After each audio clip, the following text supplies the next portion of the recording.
सबै चिजको उपचार छ, सबै प्रब्लमको सल्युसन होला होइन, रिग्रेटको सल्युसन छैन। पढ्ने बेलामा नपढ्ने अनि फेल भएपछि पढ्न पर्थ्यो भन्ने होइन, एक्सर्साइज नगर्ने, हेल्दी लाइफस्टाइल नबाँच्ने अनि बिरामी भएपछि मैले त्यस्तो गर्नु पर्थ्योको चाहिँ समाधान छैन। त्यही भएर रिग्रेट नगर्ने, रङ डिसिजन्स हुन्छ होइन। To do a mistake is not a mistake but to repeat mistake is a mistake होइन। गल्ती दोहोऱ्यायो भनेदेखि रिग्रेट हुन्छ, नयाँ गल्तीमा रिग्रेट हुँदैन होइन। अनि कहिले कहिले कस्तो हुन्छ नि, रङ decision is better than no decision. Decision नगरिकन चुप लागेर अन्यल भएर बस्नुभन्दा बरु रङ डिसिजन गर्ने। तपाईँको चोकमा दुईवटा बाटो आयो, कुरेर बसेर त कहीँ पनि पुगिन्न नि त।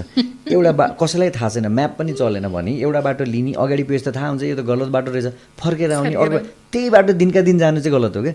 एउटा टाइममा एउटा मात्र गल्ती गर्ने, रिपिट नगर्ने होइन। अनि अर्को थर्ड भनेको डिसिजन मेकिङ गर्नको लागि you take a decision and make it right होइन। मलाई त्यो ठाउँमा जानु छ, बिचमा पुल होस् नहोस्